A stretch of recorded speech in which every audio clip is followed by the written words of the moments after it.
nigga. Sean Franklin, I really need to make this fucking money. I don't smile, man. I don't smile, man. I'm a living meme. I'm a 450-pound man. I hope your parents get in a car wreck. Sean Franklin's a bitch. Sean Franklin's a bitch. Die. I hope your parents die. I hope you live the rest of your life without them. The rest of your life without them.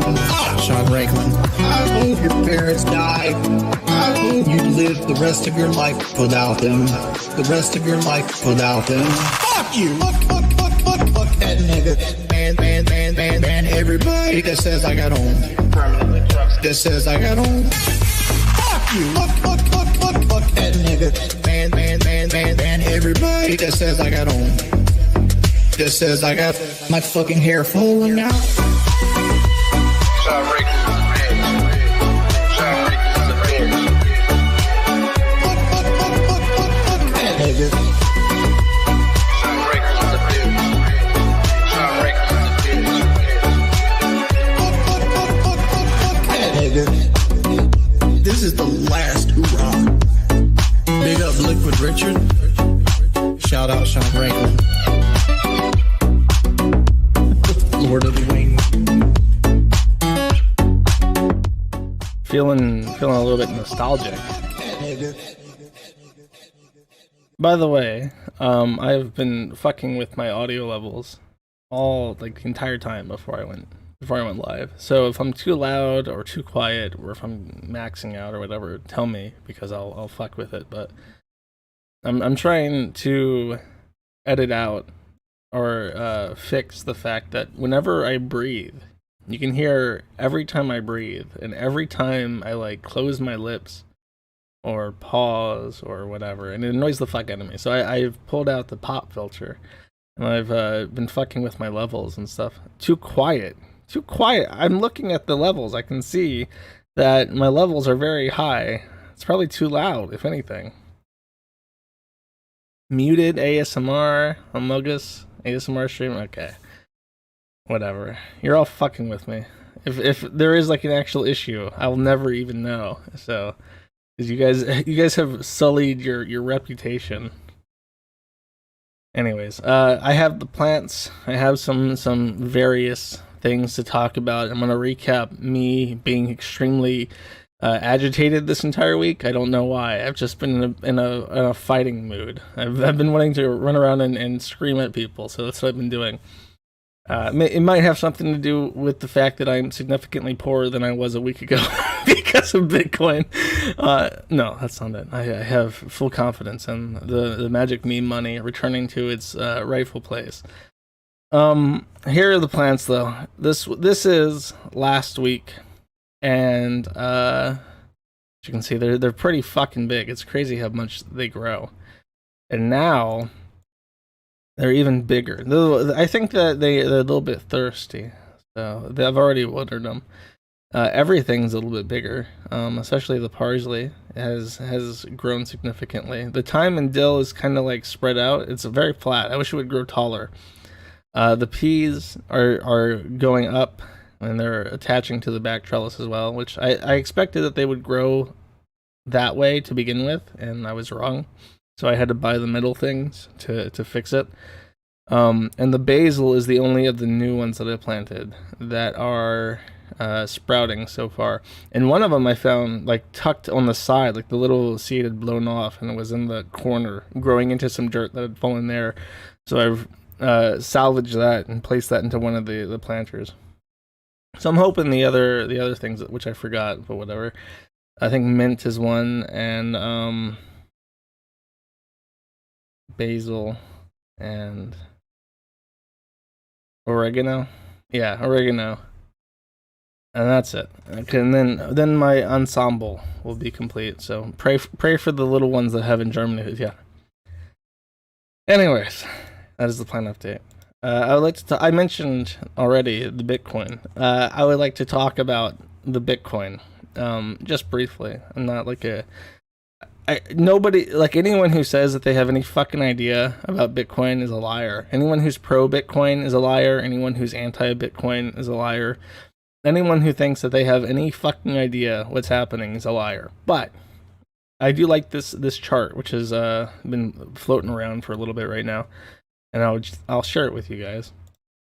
This is a graph, and it's already out of date. I want to say that this was made middle of 2019. It looks like.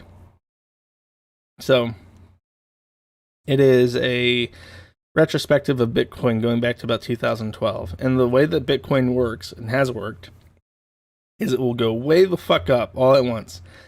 And then it will course correct about 32%. And it will drop 32% in a very short amount of time. And then it'll crab a little bit. It'll go sideways. And then it will go way the fuck up all at once. And then it will drop 32%. And people will say the exact same fucking things every time. Korea says it might outlaw cryptocurrency. Drops again. Oops, never mind. They're not outlawing cryptocurrency. Goes back up. China says for the 1000th time that they're going to outlaw cryptocurrency. And then they made it so that the banks can't fund cryptocurrency. Oops, dropped again. And then it goes back up. It happens again and again and again. And it's almost precisely 32% every time it happens. In fact, this chart, like I said, it was made in 2019. And the speculation for where crypto would be at right now was $20,000. So they're way off the fucking mark. They've seriously underestimated how much it would go under. So going up to 60,000, course correcting down to 40,000, and then going back up again is exactly what we've seen historically. So no, I'm not worried about cryptocurrency at all.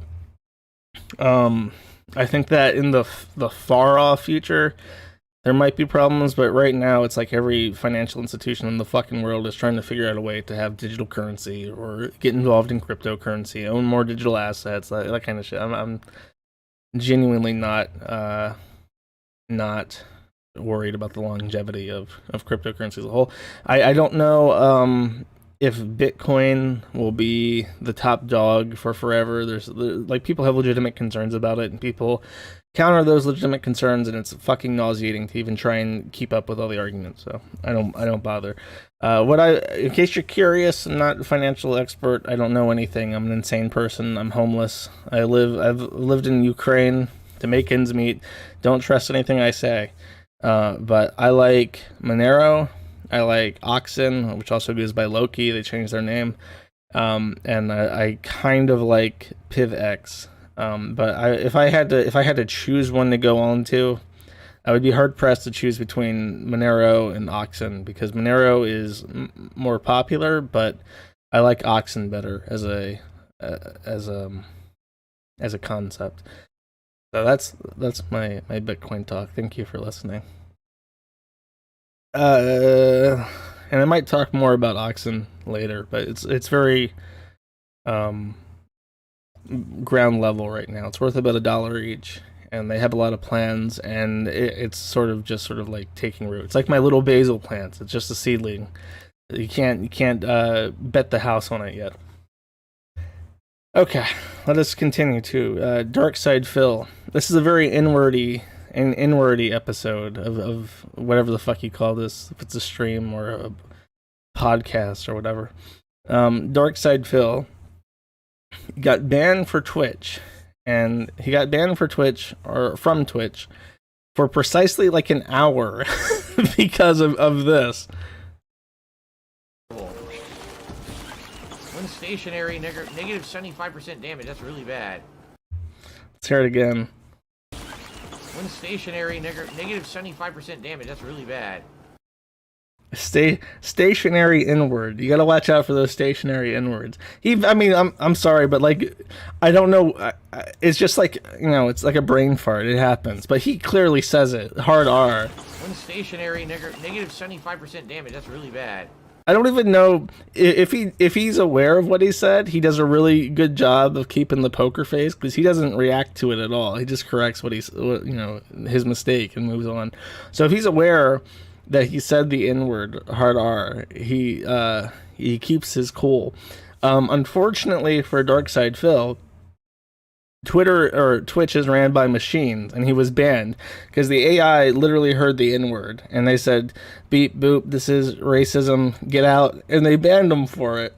And it's really funny because, there was that was it IBM or Intel? They did a demonstration that Intel chips now have like built-in firmware that enables you to scan like audio files for any variation of the N-word and bleep it out or something. So this is like the machine learning technology that they're most interested in, is a complete blanket ban on those syllables, which is really unfortunate if you're chinky. 你是那个阳光彩虹小白马，滴滴答滴滴答。我是阳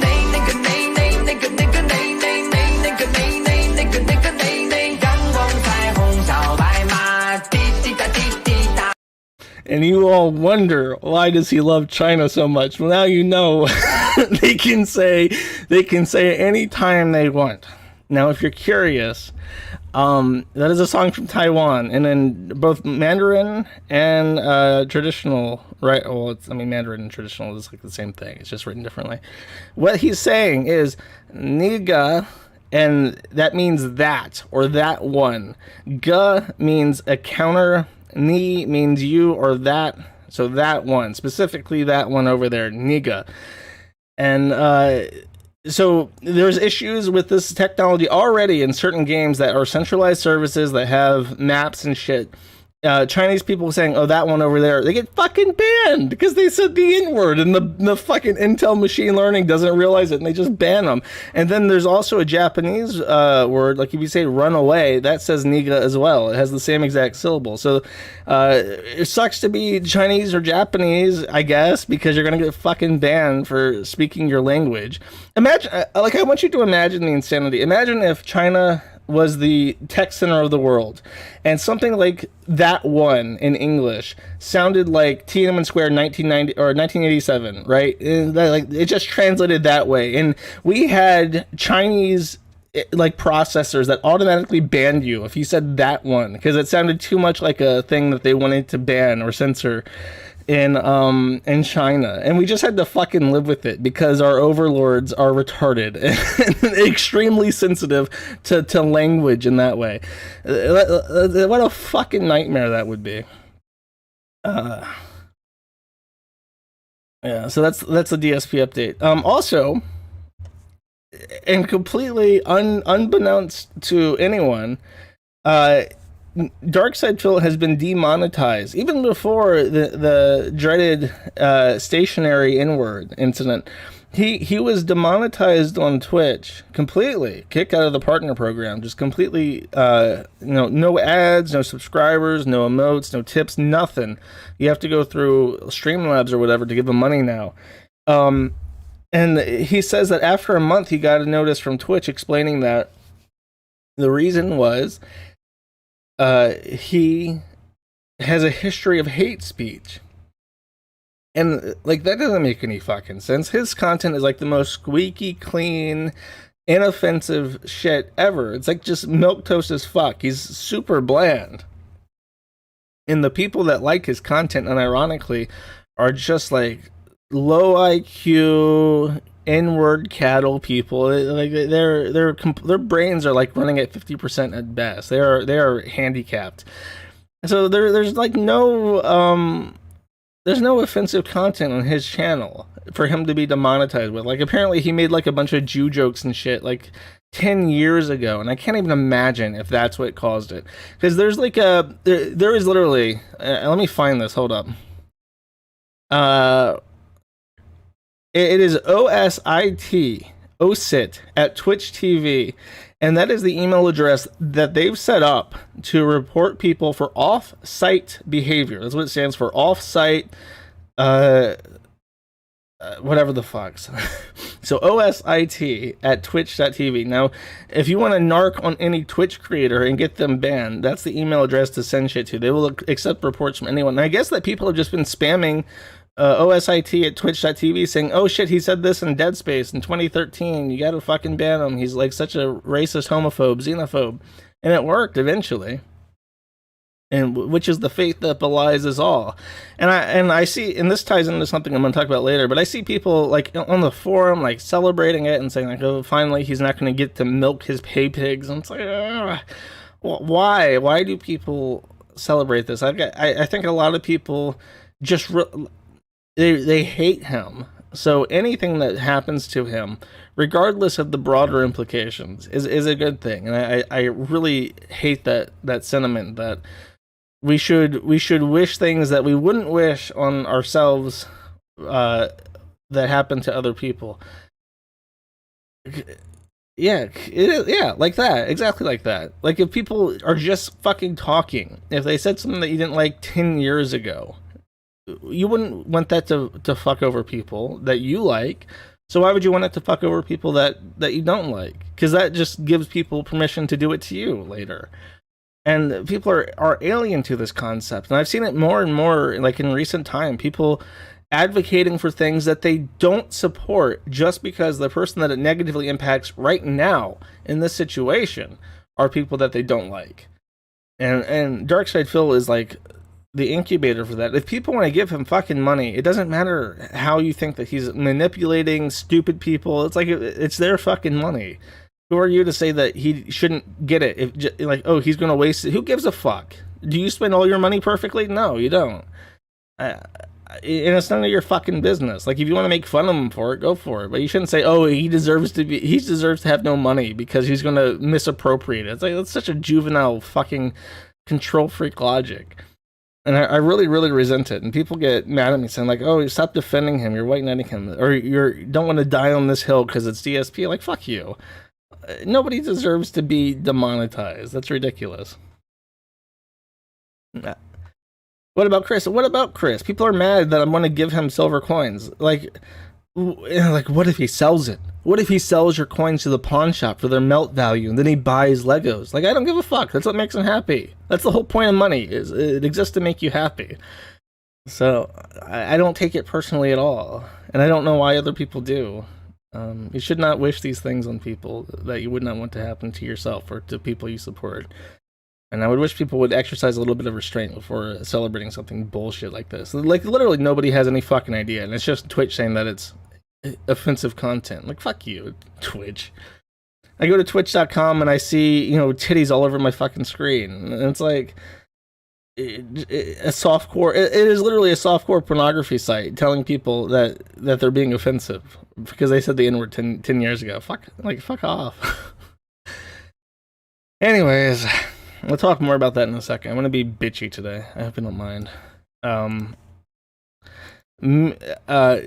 Yaniv is not in trouble right now, but his family is. Yaniv, of course, is the beautiful and strong trans woman from British Columbia, second generation Israeli immigrant. And they've been suing people for not waxing his balls and all that good stuff. Very internationally renowned case of a serial litigant. Who, just to remind everyone, I'd like to remind people of this. I like to beat this dead horse. In 2018, Jonathan Yaniv was able to ban my YouTube account. Jonathan Yaniv was able to ban my Twitter account. Jonathan Yaniv has taken pictures of himself standing next to the co-founder of Twitter.com. Jonathan Yaniv was able to de-index from Google.com the Kiwi Farms and sites directed towards him, pages concerning him. He was able to wholesale censor huge parts of the internet at will and was able to do this for years until he managed to ban a feminist, a TERF feminist, who was too big, and it created a backlash combined with the fact that he was suing 13 different women in British Columbia for not waxing his taint. That was his undoing, and at that point he became too hot to support. But before then, he was wholesale given permission to do whatever the fuck he wants. And to this day in Canada, if you are a journalist and you dare call him Jonathan Yaniv and not Jessica Simpson, you are committing a doxing offense, and they will put you in fucking jail for it. So just want to remind everyone that that's who we're talking about. And in this case, Elana Altman and Miriam Yaniv, who are his aunt and mother respectively, have been charged with uttering threats, both of them, and with Elana Altman in particular, she has been charged with assaulting a peace officer, as it says right there, and resisting arrest. Here's the footage of that, and I think it's a little bit loud, so I'll cut it down.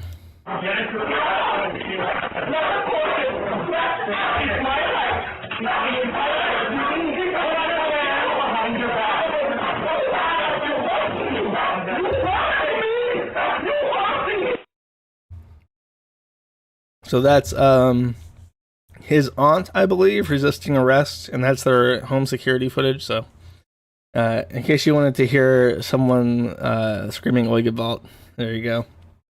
I think that Yaniv has already filed civil suit. I think this is from his Twitter, and he's saying, "At Langley Royal Canadian Mounted Police, I've got a gift for you," and it's a new civil litigation against the police department in Abbotsford, British Columbia. So I hope to see more developments of this. I would love to see video footage of Miriam walking to prison or jail or whatever for uttering threats, which is funny. But knowing them, they probably did like say threats that would be actionable in the United States too, like "I'll kill you, you motherfucker," like that kind of shit that you actually can't say to people.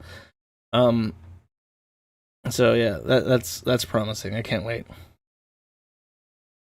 Right along. Okay, someone sent me this on Twitter, and this is kind of related. Not really. It's like you'll see why it's related to Yaniv. But it's a video from a guy named Joshua Miles, I believe. And I feel kind of bad. I'm stealing like the heart of his content to talk about this. So I'll link to the actual video in case you want to watch the whole thing. But the gist of it is a woman migrates from Poland to the United States. And in the decades that she lives there, she finds a husband who's a U.S. military member. She has kids and becomes a real estate agent in Alabama.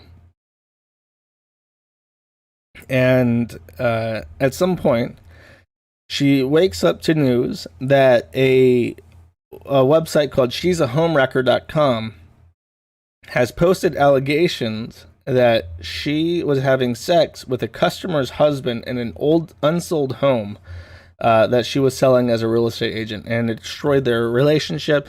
And the sad thing is that the entire thing was made up. There's no evidence for it, and it's admitted that it's a fake post, but it completely destroyed her life. It was knowing malicious defamation that had the intended effect of completely fucking up someone's career and costing them hundreds of thousands of dollars. So I have the video from Joshua Miles, and I'm going to play some bits of it to kind of capture the essence of this story. And it was posted a couple days ago, and again, I'll link to the full video. I just kind of want to cover it because it's not just that the video itself is interesting and the story is interesting. I kind of want to touch on what he has, like a Jerry Springer moral of the story at the end, and I really hate it. And I talked to him I messaged him on Twitter and said, the thing you said at the end of the video is kind of fucking retarded. And he said, "Oh, it was just a joke." But I want to throw in my 2 cents since it's something topical. This is called "Why Did a Complete Stranger Try to Destroy Her Life" by Joshua Miles, and I'll just skip to the point in contention here.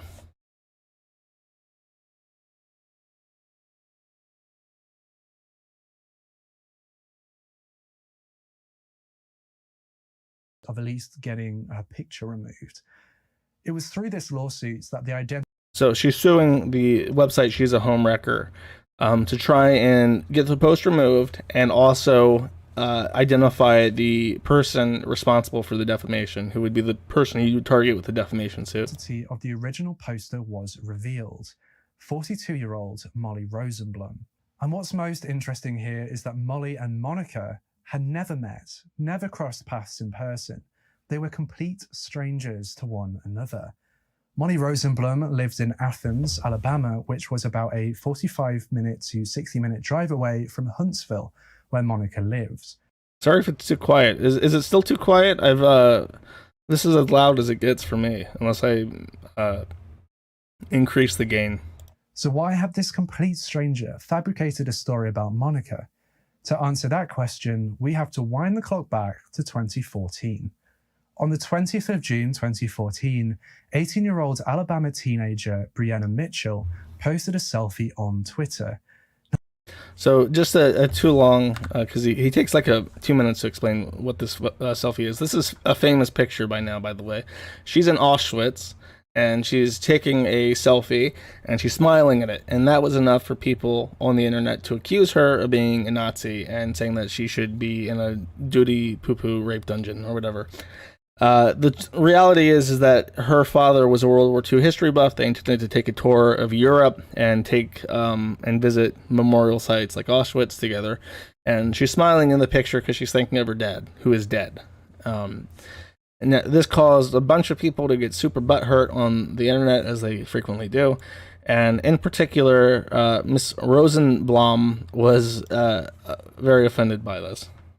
And it was beneath this post that Monica would make a comment that would unknowingly see a complete stranger try to ruin her life. Monica commented beneath the Facebook post about this teenage girl's selfie, defending her. According to an article by Kashmir Hill on Gizmodo.com, she said that kids make mistakes, that at least she was visiting the historical sites, and that the hateful frenzy against her by an internet mob shows the same judgmental and senseless pack mentality that led to this horrific time in history to begin with. That's the Polish woman's response to people being upset about the selfie, is that you shouldn't be blind to it, and she's aware of the context. In response to Monica's comments on the post, Molly Rosenblum responded with disagreement. Molly said that Auschwitz was a somber place for reflection and was not an appropriate place to take selfies. She further identified herself as being of Jewish descent and suggested that others didn't have a full grasp of the Holocaust.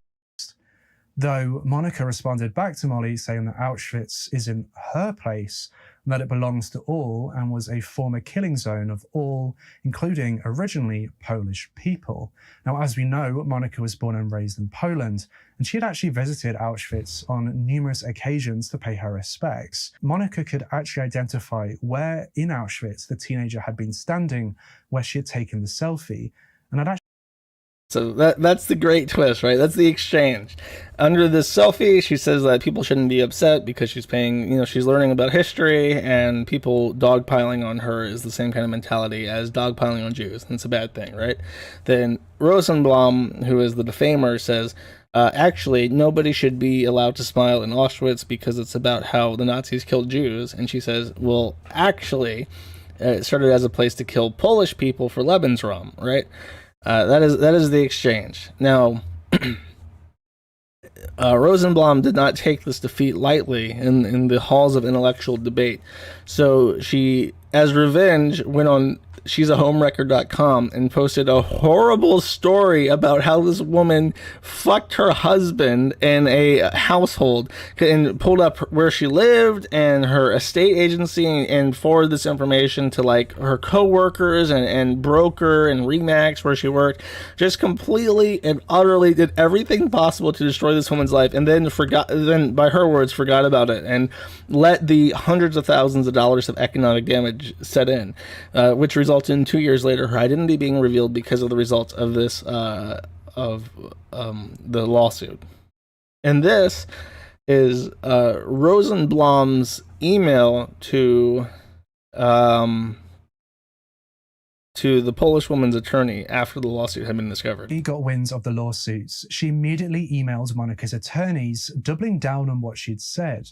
Now, the email itself is a little bizarre, but this is what she said. I'm saddened and grieve for Mrs. Glennon's disrupted life and the pain. By the way, it's going to take him a couple minutes to read this, but the email itself is really funny, so please give it a chance. I know he kind of talks slowly compared to me because I sputter out nonsense constantly, but she is genuinely fucking nuts. Of cause for her and those who love her. In active mental illness and addiction, I've said things and done some things for which I regret. Internet trolling on her part is no excuse for the malicious lie I wrote about her. She did not deserve it. At the time, I felt attacked, and she simply hurt my feelings by not being kind with her words. Her words, by the way, are simply that maybe we shouldn't try to ruin this teenager's life. That's her being an internet troll. I would have availed myself sooner had I been aware she was seeking my identity. At the very least, my public retraction of that story. I've suffered with lifelong documented mental illness. I self-medicated in desperation and became further unstable. I was in the throes of methamphetamine addiction when I did this horrid act, wrote this lie. I wish mere words could adequately convey the depths of the sorrow to have hurt her as I have. I'm unable to work and have been hospitalized many times throughout my life because of my illness. As a young woman, my husband, Brian Alviso, committed suicide in my presence, which exasperated the symptoms of my illness. Wait, I have the fibromyalgia. I was under the throes of fibromyalgia when I wrote the tweet, and my hands were aching as I sent my letter to Homewrecker. And I when I made the Facebook account to send the link to everyone she knew, I was just thinking about my dead husband who passed away in front of me, and the ghost of the victims of Auschwitz was guiding my hand. Since I became aware of Mrs. Glennon seeking a retraction, I've considered what and how I could make this right. I own nothing and live on a small disability check. I have no means to monetarily compensate Mrs. Glennon for her loss of business, she claims. I will commit to buy one lottery ticket per month for the rest of my life and split the winnings with Mrs. Glennon. That is the best part. I want to just real quick. Smith, she claims. I will commit to buy one lottery ticket per month for the rest of my life and split the winnings with Mrs. Glennon. I love that because it is impossible for me to imagine that number one, split. Yeah, like I got $1 million in the lottery. I'll split it with you, and we'll call it even, lady. And then I promise, when I win that lottery, no matter how many years in the future, you will get the third that you deserve. All 20% of it will go directly to you, untaxed. I'll put the taxes, maybe half the taxes. We'll split the taxes. Fully willing to sign any documentation that will eliminate cached data from any and all websites containing references to the original post. I did not spread the story all over the internet. I shared it to one site only. As I've researched this issue over the past days, I've become aware of someone, presumably a man, who shadowed my story. Perhaps he knows her himself. Perhaps Mrs. Glennon attacked, aka trolled him on the internet as well. But that's merely conjecture on my part. I somehow doubt he had any involvement in our difference in opinion. So this is proof to me, by the way, because in the actual story, the Facebook account that spread it to everyone she knew was an unknown person who was not identified. But this, in my perspective, is that she's saying that, oh, maybe she trolled the fuck out of him too, and he also had a vendetta against him. Like, why is she reaching to explain the logic and rationale of the anonymous person on Facebook who spread the story to her friends and coworkers? It's because it was her. It's like she has to defend the persona's motives as well. Like, she really definitely fucking deserved this. I just didn't know that it would be so successful. A news story that precipitated my made-up lie. There aren't a lot of Jewish people in this area. I sometimes feel isolated in my lineage as a result. I'm well studied in World War II Holocaust issues. Mrs. Glennon made light of Jewish suffering in her response and initiated dialogue with me to my comments. Veiled anti-Semitism hurts. I've faced it many times, a chubby Jewish kid with epilepsy and glasses in the Deep South. Her description of herself reminds me of Kyle's brother in South Park, the stereotypical Jewish kid with the big glasses and shit. I mean, just this entire thing, this needs to... Someone needs to... I wish it was easier to condense this story in like a meme format. You really have to know the full detail for it to be as funny as it is. There aren't a lot of Jewish people in this area. I feel isolated in my lineage as a result. So she admits that because she is Jewish, she feels no connection to anybody around her. She can't relate with any of the people that she's lived around her entire life because she is Jewish and they are not. She's well studied in World War II Holocaust issues. I don't know what the fuck that means. What issues? You can either know history. What are the historical issues? Glennon made light of Jewish suffering. She did not. She just said, maybe don't try to ruin this kid's life, to which she replied, no, I'll fuck with you instead. Veiled anti-Semitism. I guess she probably hates Polish people. Because there's that issue where they keep trying to say that Poles were complicit in it, and the Polish government hates that. So the Polish government banned saying that Poles were complicit in the Holocaust is now like a criminal offense, like along the lines of Holocaust denial. So that she just really fucking hates Polish people, I bet. But I she's refrains from expressing that publicly. Somehow, it seems my doing so would not serve to make Mrs. Glennon whole, but rather hurt her reputation further. To be cleared as an adulterous slut, yet outed as a Polish immigrant anti-Semite, hardly seems a desirable trade. Anything... hold up. I refrain from expressing that publicly. Somehow it seemed my doing so would not just serve to make Glennon whole, but rather hurt her reputation further. To be cleared as an adulterous slut, yet outed as a Polish immigrant anti-Semite, hardly seems like a desirable trade. Okay, so her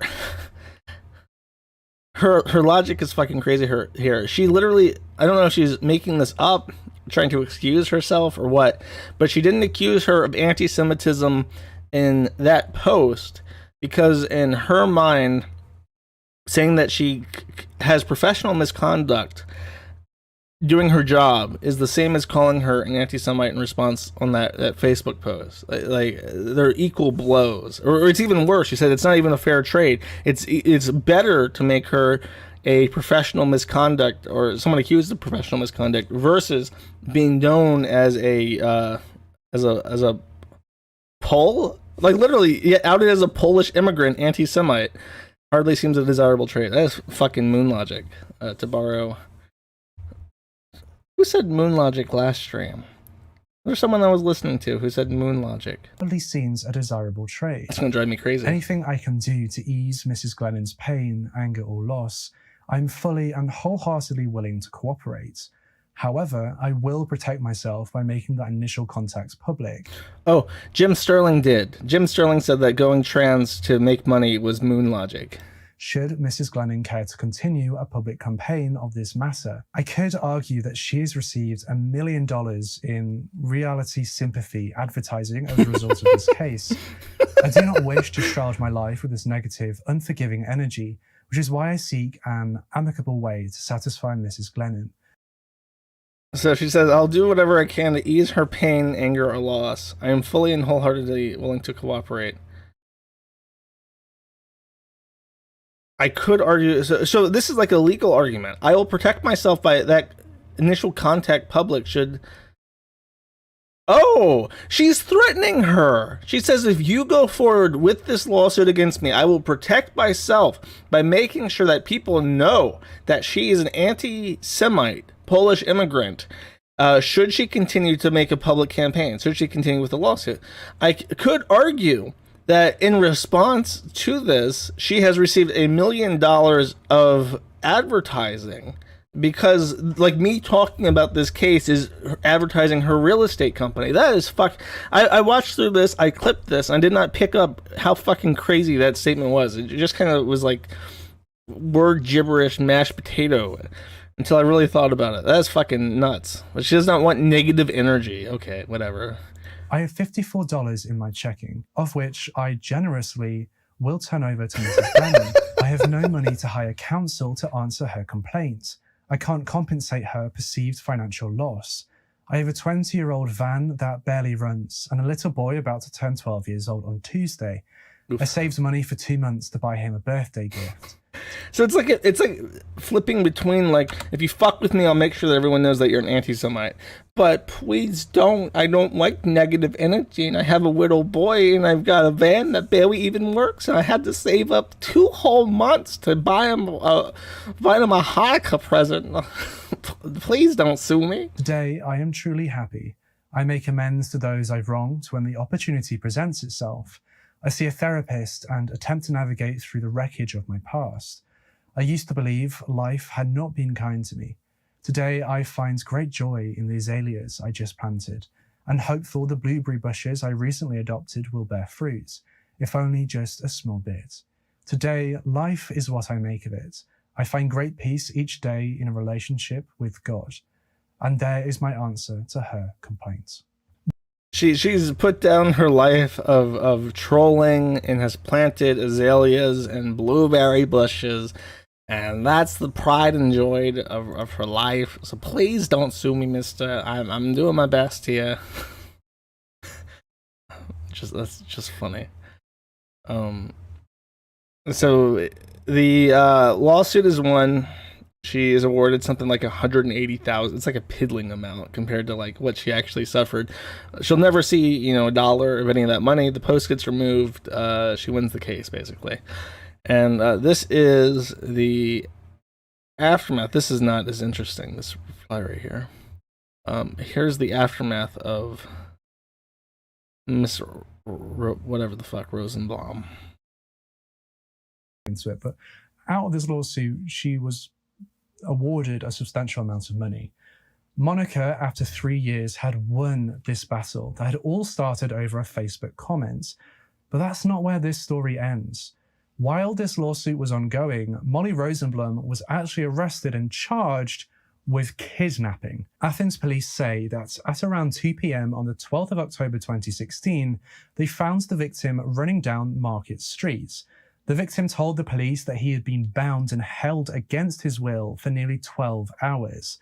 The police go on to say that the victim had been injured and threatened with deadly force. As it turns out, Molly Rosenblum and an acquaintance had kidnapped this man due to a dispute over money. But wait, it gets a bit more intense.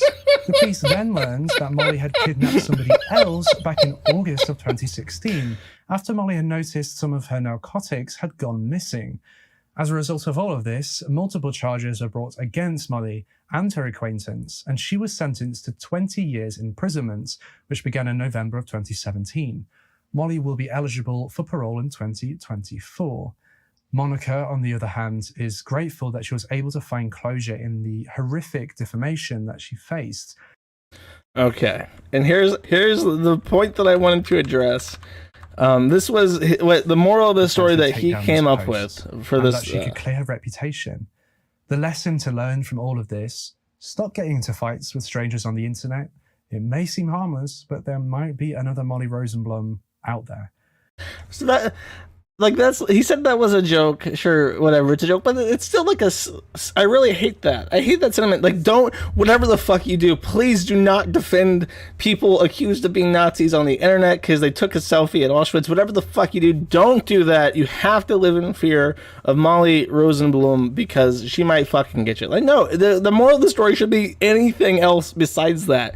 How about don't believe anything or everything that you read on the internet. Exercise impartial judgment. Consider why someone might have written something. Is there proof for what you're reading? Then don't believe it. Anything like that would have been a better case. But no, live in fear. Spend your entire life with your fucking tail between your legs because someone might be mean to you on the internet. Anglo logic, yeah, that's that's right. That's the Anglo mind. You better live in fucking fear. I bet you he even subscribes to that. Like, yeah, you know what? It is better to be ruined than to be accused of being an anti-Semite. That's the worst thing that could ever happen. Okay. That's the like I said. I'll leave a link in the description or on the blog video, whatever the fuck. Linking to his video because they did kind of like steal the meat of that story, which I learned from him, which somebody sent to me on Twitter. In case you want like the full context, he kind of like doles it out so that there's like a question like why would someone ruin her life, and that story is like in the dead center of it. Whereas I try to be more linear, like this is what happened and here's why. Anyways, so I've been yelling at, if you have followed me on Twitter, you've probably unfollowed me on Twitter because your timeline has been filled with me yelling at people on Twitter for the last week. The Fediverse, here's my rule. The Twitter is for yelling at people. The Fediverse is for friends. So friends belong on the Fediverse, the Friendiverse. And obnoxious, uptight e-celebs belong on Twitter. That is the case. Jersh's autistic, exactly. What happened is, like tying into the DSP shit, Lilith Lovett posted a tweet with a screenshot of a tweet from a I think Pakistani or Indian CNN contributor. He was a freelance journalist, but he contributed to many publications, including CNN, and his message was simply, quote, "We need another Hitler." And this came after the Gaza-Israel fighting, and you can make whatever interpretation you want of that tweet. Mine is that he, as a Muslim, saw his brothers in Islam being killed by what he perceives as the enemy, and he made a tweet out of anger. Unfortunately for him, he is a freelance journalist working for Western media companies, and such statements are taken very seriously. So he was probably going to be fired, or rather, because he was a freelancer, he would no longer be associated with CNN or other large publications, regardless of being Western or not, for that statement. Though I find it hypocritical when people who would, on one hand, say cancel culture is bad, don't get people fired because of their fucking social media accounts, it's wrong to demonetize people for shit they said 10 years ago, that kind of shit. But then on the other hand say, here's a journos are scum, CNN is shit, so let's just get them fired, isn't that funny? I just don't think that that's appropriate. A lot of people think that's based and funny and red pilled and whatever. I disagree. I think that if something is true, it applies to everyone equally. And people disagree with me. Lilith disagreed with me. And I started making fun of them because, not just because of the cancel culture shit, it is that they're one of the good ones. And I find this to be indicative of behavior that is not one of the good ones. So after a couple days of this, people start messaging me. I think like Short Fat Otaku starts messaging me aggressively, like this guy is obsessed, and like other Twitter dick girl shemale people start messaging me and saying like, "Oh, you're being exclusive. We need intersectional conservatism if we want to succeed, and sexual minorities need to be included, and there are good ones, and you're just being closed-minded." And I've been arguing back and forth, and after 3 days, Lilith starts yelling at me too, and we have a back and forth. I try to explain my position, and then at a certain point they say something like cope, seethe, and dilate. So I just post a picture of them next to a screen cap of them saying cope, seethe, and dilate, because that juxtaposition is funny. And then they respond in turn by taking that screenshot of that tweet and posting it next to a screen cap of a quote from Encyclopedia Dramatica, which is completely fictitious. And it was funny to me that they went to Encyclopedia Dramatica, and of all the things that you could pick from there which are true, they went with the one thing which is blatantly false to anyone. And this came minutes, like within an hour of them saying like, you don't get to have a say in cancel culture because you run the Kiwi Farms, and that's a doxing website. But yet, in a time of need, when a gotcha had to be had, they went to another doxing website and picked something which was utterly and completely in the same way of Miss Rosenblum's she's a home wrecker message, just fabricated, and used that to get me. And I was like, okay, thank you for proving my point that it's not a set of principles that you base your opinions off of. It is literally whatever is most convenient at that time that is acceptable. That was my point to begin with. That they're hypocritical, and that these people don't give a fuck, and there are no one of the good ones because they only subscribe to this for attention and likes and money to begin with. And the next day I wake up, they've apologized for the CNN tweet publicly. And then they sent me a DM apologizing and saying that they've deleted the message, accusing me. And if you don't know, the quote basically is a made-up chat log where they write in that I said I was like interested in child torture porn, like sexual sadism directed to children. Some of the worst shit that you can accuse someone of ever.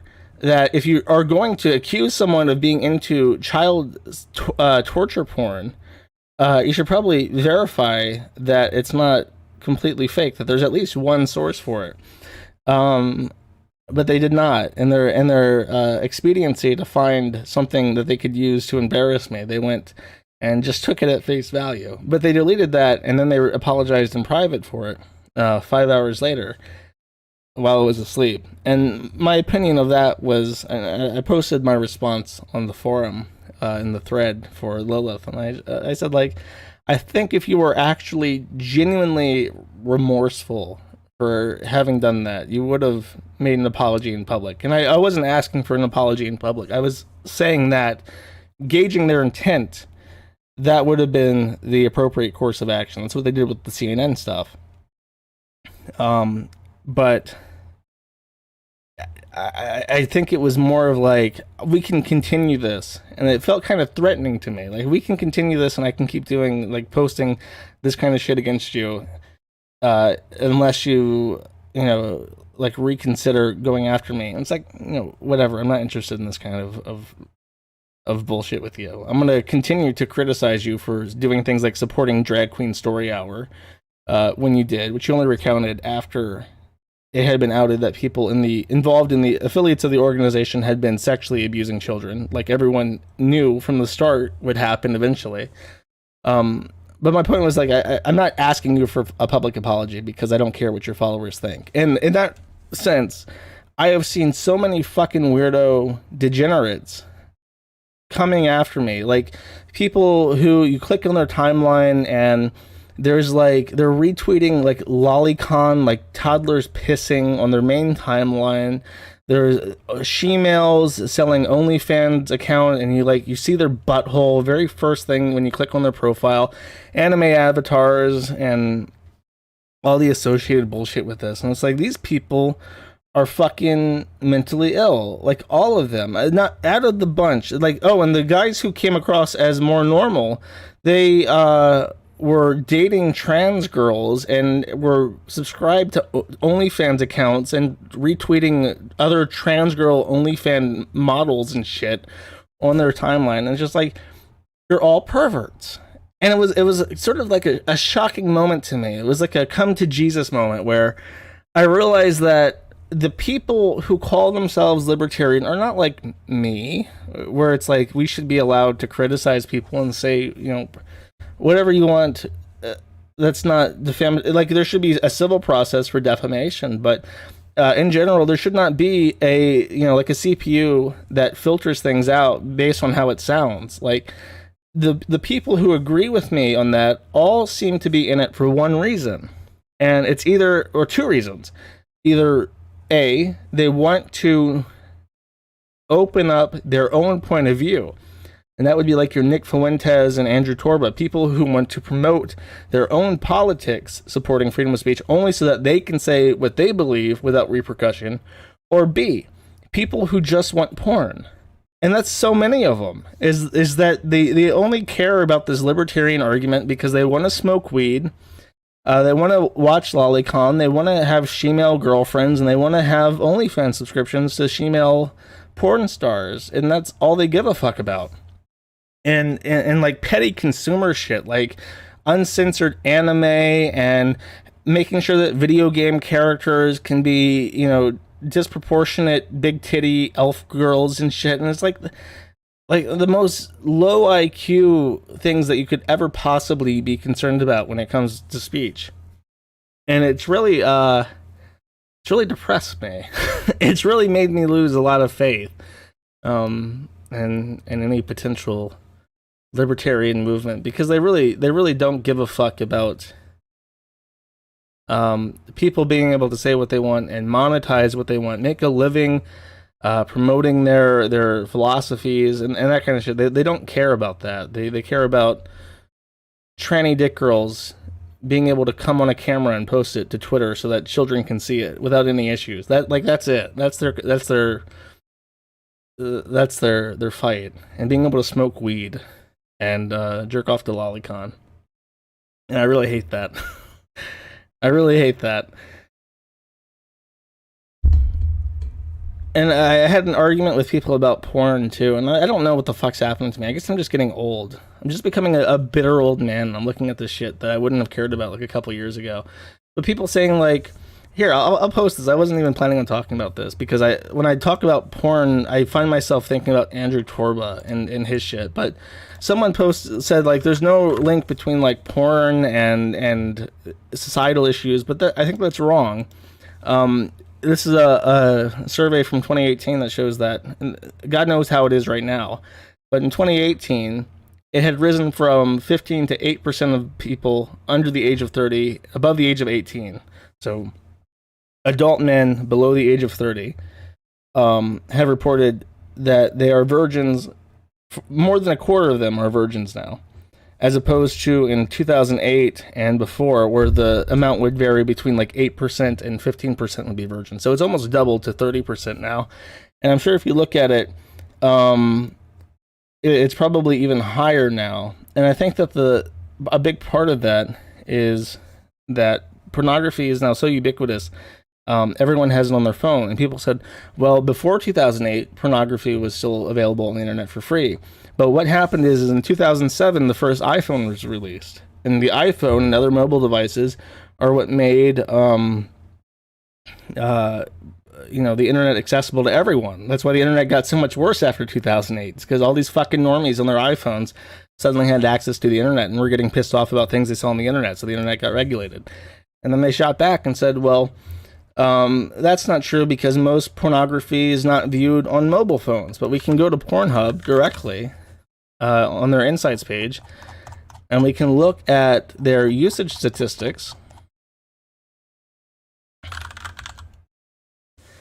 And it says, in 2019, mobile devices made up 83% of all Pornhub's traffic worldwide. 76% of that was from smartphones, which saw their share grow by 7%. So, out of every 100 clicks, every 100 active people on Pornhub in 2019, 84 of them were using a phone. And that coincides perfectly with this information, is that young people look at pornography on their smartphones. Because remember, I remember before I had a smartphone, my computer was in the living room. You couldn't masturbate to pornography on the computer, in your living room where your mom was watching TV and shit. It's handy to have it on your cell phone when you're in bed, away from everyone else at night. And I think, in retrospect, I think that pornography not only damaged as a teenager, because I got exposed to it when I was about 9, not only damaged my personal body image, but damaged my perception of women. Because when you're in high school and you're looking at high school girls, they don't really compare to like photoshopped and filtered women in porn or like anime porn. Like it's a fictitious concept of what a person should be, and normal regular women don't, not to say they don't compare, but they don't match this concept that you're viewing and consuming. So I think it is a correlation, and it challenges a lot of things that I've held as true for my entire adult life, and it really puts me on uncomfortable terms with how we should proceed. Because I think that the fight to like make pornography less accessible it's you're never going to win that. You're never going to convince people to give up porn. It's like to even bring that up as a concept, people like their fucking heads spin on their shoulders. And I remember when I first heard like Torba trying to ban porn on Gab, it's like, that's your fucking platform dead. You can't have a website that doesn't have porn on it. What the fuck are you doing? Tumblr, when they banned porn, their traffic collapsed and everyone left and went to Twitter, and now they share their shit on Twitter. It killed Tumblr. So it is, I'm not advocating anything in particular. If you're curious, I'm not advocating for the criminalization of pornography. I don't know what I'm advocating right now. I just think that not only has looking critically at one of the good ones shook my belief in why people follow libertarian perspectives, it shakes my belief down to the bone, and I have to review a lot of what I think, because I probably think it for stupid reasons or selfish reasons, and now I don't know what to think. So, on that note, I have opened this Pandora's box before.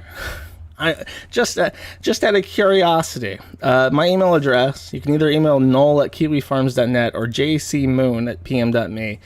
I want you to bid on my soul. Email me your church and why your church is the right one. Yeah, and that's specific. You can't just say like, oh, God is real because we exist and therefore there has to be intelligent design. Nuh-uh. You have to prove to me why God is real, and then why your church, sorry, I bumped my mic, why your church is the right one. You have to not, like, if you're saying Lutheranism, you have to explain why God specifically wants to save your people. And it could be Islam, it could be the Mormons, it could be Scientology. I'm open to your succinct explanations as to why the Almighty exists and why yours is more right than all the other options. Don't just skimp out. I don't want to hear these fucking arguments that I've heard watching The Amazing Atheist, 15 fucking years ago. You have to strike to the core better than that. Church. Please, God, become a Scientology. Westboro Baptist Church, Wicca. You can support Wicca. I want to hear your arguments. I shouldn't say this. If I describe someone's tattoos, I'm going to get put on a fucking list. But I've met neo-pagans who worship Loki.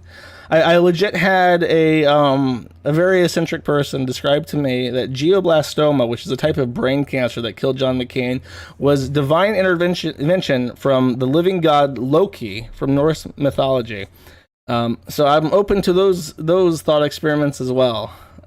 I'll read all your emails. Depending on how many I get, I may not respond to all of them, but go for it. And please don't listen to this podcast in 2024 after the apocalypse and send me an email about this. I probably already devoted myself to Mormonism. I've sequestered myself away on a private ranch in Utah, far, far away from the prying eyes of the internet after the bombs drop. PPP1. What is PPP? Is he a Southern Baptist? He's a Protestant, right? I shouldn't say this because it's my family. Whatever the fuck. I don't talk to any of them. My grandmother is a Southern Baptist and my grandfather is Catholic. And as a joke, they both say the other is going to hell because only Baptists or Catholics can go to heaven. And it kind of reminds me, there's a very famous photo of a Catholic and a Baptist graveyard sitting next to each other. And the headstones of each other are like shaking hands over the fence dividing the two graveyards. Tree of Life, Holy Base Grandparents. I'm Baptist. Join the Church of Sneed. PPP is Church of Christ. I think he's Protestant. Protestantism is the big one. Lutheranism is the one big in Europe, I'm pretty sure. Besides Roman Catholicism, which good fucking luck trying to sell me Roman Catholicism. You have to unwind a lot of me thinking that they're all fucking pedophiles. But if you're gonna vouch Roman Catholicism, you have to explain to me why, one, everyone who's Roman Catholic is brown, and two, why the church is full of pedophiles. And three, if you're like positing that I should join some obscure branch of the Roman Catholicism that doesn't believe in the current pope and has like an anti-pope somewhere, that's a hard sell, man. You're not going to be able to convince me of that. I'm telling you right now, it's easier to go with something like Thor or Loki. That's more direct, something you can enjoy in the privacy of your backyard. Join Judaism. Ooh, that's a good one. If you're Jewish and you want me to convert to Hebrew, send me that one. Hillbilly snake handlers. Eastern religions. Eastern Orthodox, that's possible. Tell me, but you have to tell me which one. Greek, Russian. There's a lot of options there. Black Israelite, Muslim. German occult. Otherkin. See, yeah, time. You don't have to rush it up today before my next stream. I'll read it. I promise. I'll read all your fucking emails. I've already seen, my religion is the right one. Hello, Josh. I worship you. Love, your greatest fan. Thanks. I'm already getting good suggestions here. I'll be like one of those people who writes, I'm God, and streaks through the street. Okay, that's it. Sorry for the short stream, but that's all she wrote. I probably could have made this 2 hours if I did the Jimquisition thing this today, but I couldn't wait. I think I got that stream out within an hour of him publishing that video. Oh, and just a heads up, the dies for the silver coins are done, and they're going to start striking the actual coins soon. So I can't fucking wait for the images of that.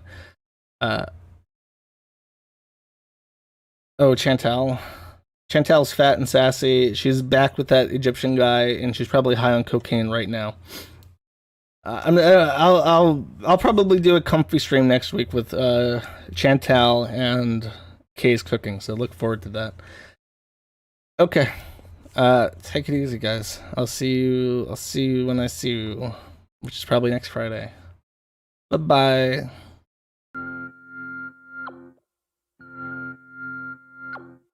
You got a new tattoo, dead on arrival, typed out plainly. You only like bad news, sleep in your coffin like a baby. Beautiful trees outside, sky is a bright blue. You see storm clouds, storm clouds.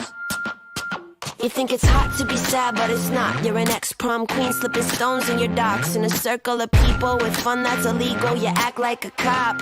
You're the sequel that sucks. Doors always have their locks. Like, why even try when we're already fucked? Got your hands on a laptop, face in the mud, just stop. You give me bad vibes, bad times, bad nights with you. Yeah, I get bad energy, sick pleasure from you.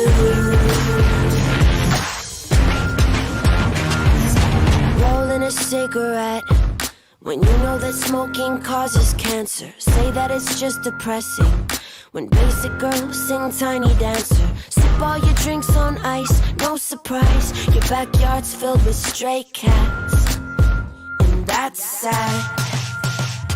You think it's cooler to have dark thoughts, never eat ice cream, only take white drugs. In a circle of people without any reason to love, you're a god.